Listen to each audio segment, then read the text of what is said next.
저희는 집에 있는 시간이 많아서 예쁜 것보다는 편안한 걸 더 좋아합니다. 좀 게을러 보이기도 하지만 어떤 면에서는 효율적이기도 하면서 굳이 이불 밖으로 나가지 않게 해주는 그런 물건에 돈을 쓰는 편이에요. 그래서 오늘 영상에서는 저희가 직접 써보고 정말 만족했던 설매질을 올려준 꿀템 8가지를 소개해드리겠습니다. 첫 번째는 푸시미니입니다. 밤에 자려고 누웠는데 까먹고 불 안 껐을 때 다시 일어나기가 너무 귀찮잖아요.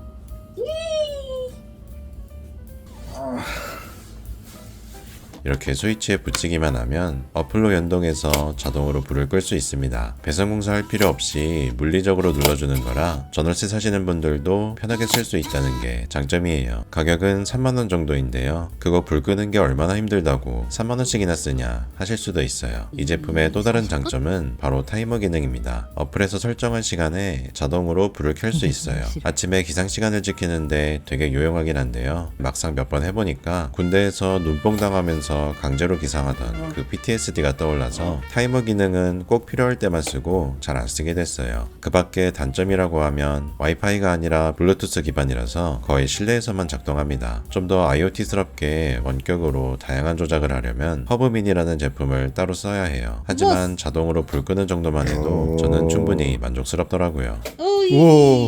두 번째는 잠옷입니다. 저희가 재택근무를 하다 보니까 외출복보다는 잠옷 입는 시간이 훨씬 길거든요. 그래서 지금까지 다양한 브랜드, 다양한 소재의 잠옷을 입어봤는데 결국에 남는 건 순면이더라고요. 이거는 메이플라워라는 브랜드 건데요. 쇼핑몰을 보면 디자인이 막 예쁘지는 않습니다. 근데 막상 입었을 때 피부에 자극이 없어서 좋았어요. 폴리혼방 같은 소재는 자고 일어나면 땀띠가 나기도 하거든요. 남녀 커플로도 구매하실 수 있고 사이즈도 다양해서 여기에서 재구매를 많이 하는 편이에요. 긴팔보다는 반팔로 사서 추울 때 깔깔이나 후리스를 걸치고 살면 1년 내내 입기에도 딱 좋았습니다. 아쉬운 점은 주머니가 없다는 것 정도인데요. 가슴 주머니도 남자 거에만 있는데 굳이 쓸 일은 없고 바지 주머니가 없으면 개인적으로는 좀 허전하더라고요. 또 소재 특성상 신축성이 아예 없다는 점도 호불호가 갈릴 것 같습니다. 그런 점만 빼면 잠옷으로서는 되게 편하고 만족했어요. 세 번째는 휴대폰 거치대입니다. 보통 자바라 거치대라고 알고 계실 텐데 자바라는 사실 이런 와이어 형태를 말해요. 자바라 호스에서 유래했다고 합니다. 그런데 저는 와이어보다는 이런 관절이 있는 형태를 선호해요. 와이어는 각도를 바꿀 때마다 힘을 많이 줘야 하는 게 불편했었거든요. 이렇게 철제 소재의 관절이 있는 제품은 당기거나 돌릴 때에도 크게 힘이 들지 않고 더 안정감이 있습니다. 가동 범위도 높이랑 좌우만 잘 맞추면 헤드는 거의 360도로 돌아가니까 웬만하면 어떻게 누워도 편하게 보실 수 있을 거예요. 고정 방식은 이렇게 클램프 혹은 스탠드 형태로 나뉘는데 가구 배치나 설치할 위치에 따라 선택하시면 됩니다. 저는 알리익스프레스에서 $5 주고 산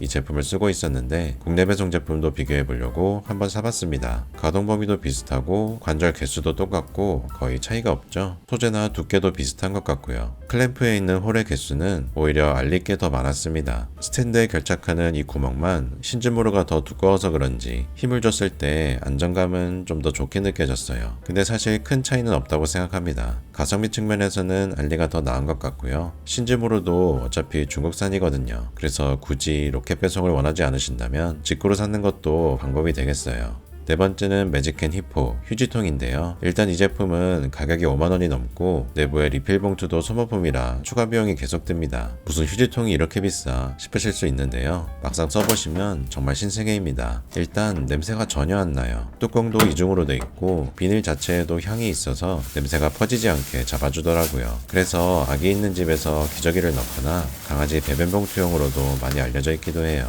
매직캔도 모델이 다양한데 오토실링 모델로 사시면 이렇게 테이핑까지 자동으로 할 수 있어서 편합니다. 그 밖에 디자인도 깔끔하고 페달도 튼튼하고 높이도 허리춤에 딱 맞아서 주방에서 쓰기에도 정말 괜찮아요. 봉투는 정품 봉투 외에 호환 봉투도 많이 풀려 있습니다. 그래서 유지비도 생각보다 비싸지 않고요. 한 1년 정도 썼는데 정말 만족하는 편인데요. 딱 한 가지 단점을 꼽자면 용량입니다. 상품명에는 27리터로 돼 있지만 실제 용량은 27리터가 안 되고 쓰레기를 입구까지 꽉 채웠다가 비우더라도 20리터 종량제 봉투에 애매하게 남더라고요. 그래서 현관에 잠시 방치해 놓고 다른 걸로 채워야 한다는 점이 좀 번거로웠어요. 그럴 때 남은 용량은 비코즈 쓰레기통이 채워줍니다. 이건 내돈내산은 아니고 작년에 선물로 받은 제품인데요. 보시다시피 자동으로 개폐되고 꽉 찼을 때 실링까지 해주는 자동 센서 휴지통입니다. 신기하죠? 이것도 표기된 용량은 17.5리터인데 이 정도만 나오더라고요. 하지만 쓰레기 투입부터 수거까지 모든 과정이 자동이라는 점에서 메리트가 있습니다. 냄새도 잘 잡아주는 편이고 생활방수도 되고 이것저것 기능들이 많더라고요. 아쉬운 점은 높이가 좀 낮은 편이라 허리를 숙여야 합니다. 그래서 주방에서 쓰기엔 좀 불편하고 거실 소파 옆 혹은 책상 옆처럼 앉아야 하는 공간에 두고 쓰기에는 좋았습니다. 문제는 가격대는 좀 높은 편이에요. 그래서 적극적으로 추천하기는 어려운데 선물용이나 혹은 사무실 같은 곳에서 여러 명이 단체로 쓰기에는 괜찮은 것 같습니다. 다섯 번째는 커피 머신입니다. 저희는 커피를 보통 하루에 2잔씩 마십니다. 2잔씩 2명이니까 총 4잔, 한 잔에 3샷씩 벤티로 마시니까 많이 마시는 편이죠. 밖에서 이만큼 사 먹기에는 좀 부담돼서 집에서 마시는 걸 선호하는데요. 적절한 커피 머신을 찾기가 되게 힘들었었어요. 일단 가성비도 중요하고 맛도 적당히 좋았으면 하고 뒤처리하는 시간까지 생각하면 결국엔 캡슐 커피 머신을 메인으로 쓰게 되더라고요. 캡슐 머신도 일일이 쓸 것이냐 네스프레소를 쓸 것이냐 고민이 되실 텐데요. 둘 다 써보니까 장단점이 있습니다.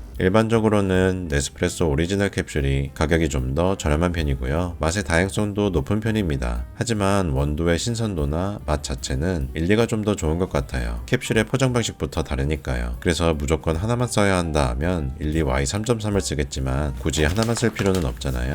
저희는 카페인 보급용으로는 네스프레소를 쓰고 좀 더 신선한 원두로 마시고 싶을 땐 핸드드립 이렇게 두 가지를 쓰고 있습니다. 네스프레소는 시티즈 D113 오리지널 머신을 쓰고 있어요. 다른 모델하고 비교했을 때 추출 압력, 기능 이런 건 다 똑같아도 물통 크기나 캡슐 바지 사이즈, 컵받침 유무처럼 디테일한 부분에서 차이가 있습니다. 저희는 한번 추출할 때 캡슐 6개를 사용하고 중간중간에 린싱도 자주 하는 편이라 물통 용량이 넉넉한 게 필요했어요. 또 추출할 때 샷글라스에 받기 때문에 중간에 컵받침이 있는 시티즈를 선택했습니다. 이 부분은 각자 사용 패턴에 따라 선택하시면 될 것 같습니다. 그리고 핸드드립은 케맥스 클래식 6컵 사이즈랑 바라짜 앵코 ESP 그라인더를 쓰고 있어요. 둘 다 홈카페 영역에서는 입문용 제품군에 속하는데요. 완전 생입문은 아니고 중급자로 넘어가기 전 단계에서 가성비용으로 많이 쓰이는 제품이에요. 그래도 세팅값만 적절하게 맞춰주면 맛이 되게 괜찮습니다. 참고로 LG에서 이렇게 생긴 캡슐 머신도 출시한다고 해요. 듀오보라고 하는데요. 네스프레소 오리지널 캡슐을 한 번에 2개 투샷으로 내릴 수 있는 신박한 제품입니다. 외관도 우주선처럼 되게 특이하죠? 제가 이 제품을 와디즈 펀딩에서 예약 구매를 했거든요. 좀 있으면 받아볼 텐데 받아보고 나서 쓸만한지 후기도 한번 남겨보겠습니다. 여섯 번째는 스탠리 텀블러입니다. 원래는 스타벅스 콩코드 텀블러를 썼었는데요. 설거지하기에 너무 불편하고 식기세척기도 사용하면 안 된다는 문제가 있었어요. 반면에 스탠리 텀블러는 식세기 돌릴 수 있고요. 원래 아웃도어 보온병 회사잖아요. 튼튼하고 보냉력도 좋아서 선택하게 됐습니다. 퀸처 시리즈 중에서는 591mm가 벤티 사이즈입니다. 용량에 비하면 세로로 길지 않아서 되게 편했어요. 아쉬운 점은 뚜껑은 또 식세기가 안 되더라고요. 그래서 따로 설거지를 해야 하는데 실리콘 틈새까지 잘 닦아주셔야 해요. 안 그러면 이 부분에 곰팡이가 생기더라고요. 빨대는 기본으로 하나를 주는데 이런 빨대는 빨대소를 써야 해서 또 설거지가 불편합니다. 그래서 슬라이더 스트로우라고 하는 PP 소재의 분리형 빨대를 따로 쓰고 있어요. 반으로 나뉘어져서 설거지하기에 되게 편하고 계속 재사용이 가능하니까 환경을 위해서 쓴다는 명분도 있습니다. 하지만 솔직히 말하면 환경보다는 이것도 식세기 돌릴 수 있어서 편하더라고요. 그래서 스탠리랑 조합하면 딱 좋습니다.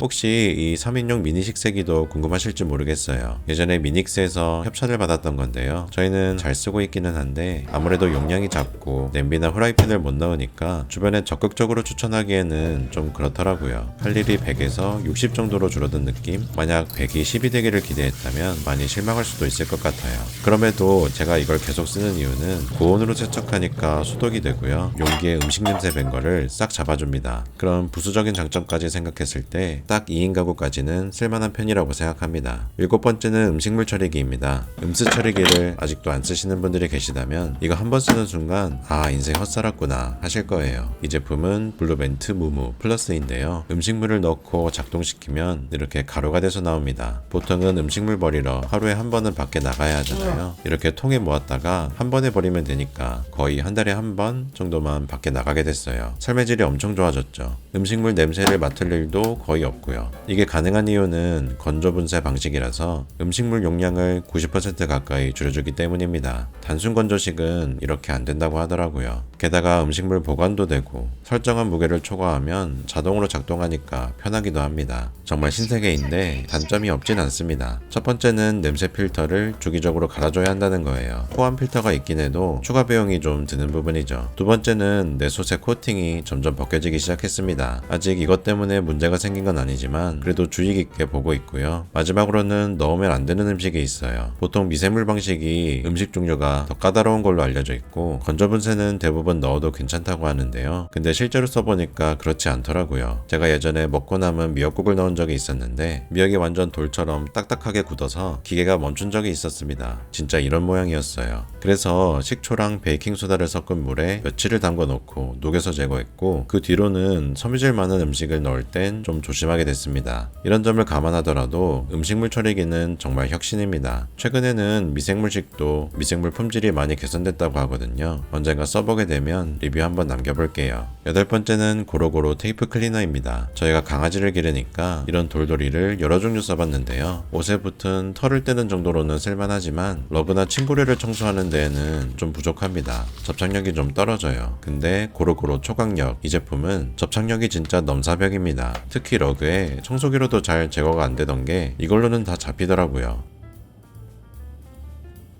얘는 두 번만 밀어도 접착력이 다 떨어지는데 얘는 세 번을 밀어도 아직 접착력이 좀 남아있어요. 러그는 그렇다 쳐도 피부에 직접 닿는 침구류 같은 건 자주 빨기도 어렵고 해서 이런 접착력이 좋은 제품이 필요할 때가 있더라고요. 단점은 아무래도 가격입니다. 미터당 리필 가격이 썩 저렴한 편은 아니에요. 그래도 이게 데일리로 쓰는 게 아니라 각 잡고 청소할 때 쓰는 거잖아요. 접착력 안 좋은 거를 여러 번 쓰는 것보다는 이거 하나 쓰는 게 결과적으로는 더 저렴할 수도 있습니다. 그래서 특히 반려동물 기르시는 분들, 평소에 청소를 빡세게 하고 싶으신 분들한테 꼭 추천해드리겠습니다. 오늘 준비한 제품은 여기까지입니다. 더 자세한 내용 확인하고 싶으신 분들은 고정 댓글에 링크 클릭하시면 돼요. 광고를 받았다거나 특정 업체와 이해관계가 있는 건 아니고요. 대부분 내돈내산이거나 예전에 협찬받았는데 제품이 좋아서 아직까지 잘 쓰고 있는 그런 것들이에요. 참고로 쿠팡으로 이어지는 링크는 쿠팡 파트너스 제휴 링크입니다. 여러분이 만약에 구매를 하시면 구매 금액의 3%를 쿠팡에서 크리에이터한테 나눠주는 구조예요. 가격이 더 비싸지거나 그런 건 아니니까요. 구매해주시면 채널 운영에도 도움이 될 것 같습니다. 말 나온 김에 저희 동굴리안 채널의 수익화 방향에 대해서도 말씀드리려고요. 저희가 아무 조건 없이 계속 컨텐츠를 만들면 좋겠지만 사실상 유튜버는 금수저가 아닌 이상 조회수로 얻는 수익으로는 채널을 운영하기가 힘듭니다. 많은 유튜버들이 접는 이유가 이 금액이 너무 적기 때문이기도 해요. 그래서 많이들 하시는 게 외부 광고를 유치하는 건데요. 예를 들면 기안84님의 채널 인생84를 보면 애옹이의 하루라는 영상이 있습니다. 제가 제일 좋아하는 영상인데 이 영상의 설명란을 보면요. 로보락 로봇 청소기가 있죠. 로보락의 광고를 받은 영상이었던 거예요. 보통 이렇게 광고주가 크리에이터한테 의뢰를 해서 특정 제품을 홍보하는 컨텐츠를 찍습니다. 형태와 조건도 굉장히 다양해요. 이 영상처럼 영상 후반부에 1분 정도만 노출해주세요. 혹은 이런 장점은 반드시 언급해주세요. 계약 내용에 이렇게 들어가기도 합니다. 이 시점에 크리에이터가 해야 하는 일은 아무 제품이나 광고를 받으면 안 된다는 거예요. 최대한 좋은 제품을 선별해서 소개해드려야 하고 가능하면 저희 채널을 통해 구매했을 때 혜택이 있어야 한다고 생각해요. 사은품이라던가 할인 쿠폰이라던가 아니면 공동구매 형식으로 시장가보다 더 저렴하게 받아오는 방법도 있죠. 물론 그런 건 구독자 수도 더 늘고 채널 규모가 커지고 나서 크리에이터한테 협상력이 생길수록 더 쉬워지기는 합니다. 그러니까 구독. 아무튼 저도 좋은 제품이 아니거나 여러분들에게 돌아갈 혜택이 없다면 웬만하면 광고를 받지 않을 생각이에요. 만약 공동구매 알림을 미리 받고 싶으시다면 고정 댓글 링크 페이지에서 연락처를 남겨주세요. 알려주세요. 그러면 가장 먼저 알림톡을 발송해드리겠습니다. 그리고 좀 더 먼 미래의 얘기지만 저도 제 이름을 걸고 저만의 사업을 한번 해보고 싶기는 합니다. 이미 눈치채신 분들도 계실 텐데 제가 시도한 유튜브 채널이 동굴리언이 처음이 아닙니다. 그동안 여러 가지 이유로 잘 안 된 채널들이 많았어요. 왜 나는 잘 안 될까? 고민이 되게 많았는데요. 결국에는 가장 솔직하게 표현할 수 있고 나와 비슷한 분들과 소통할 수 있는 그런 주제의 채널을 하는 게 더 낫다는 생각이 들었습니다. 그래야 구독자분들에게 더 깊이 다가갈 수 있을 거고 실질적으로 도움이 되는 제품이나 서비스를 제공할 수 있겠다 이렇게 생각했어요. 그래서 차근차근 한번 준비해 보려고 합니다. 앞으로 많은 기대 부탁드릴게요. 그럼 여기까지 봐주신 분들 너무 감사드리고요. 저는 다음 영상에서 다시 인사드리겠습니다. 오늘도 행복한 하루 되세요.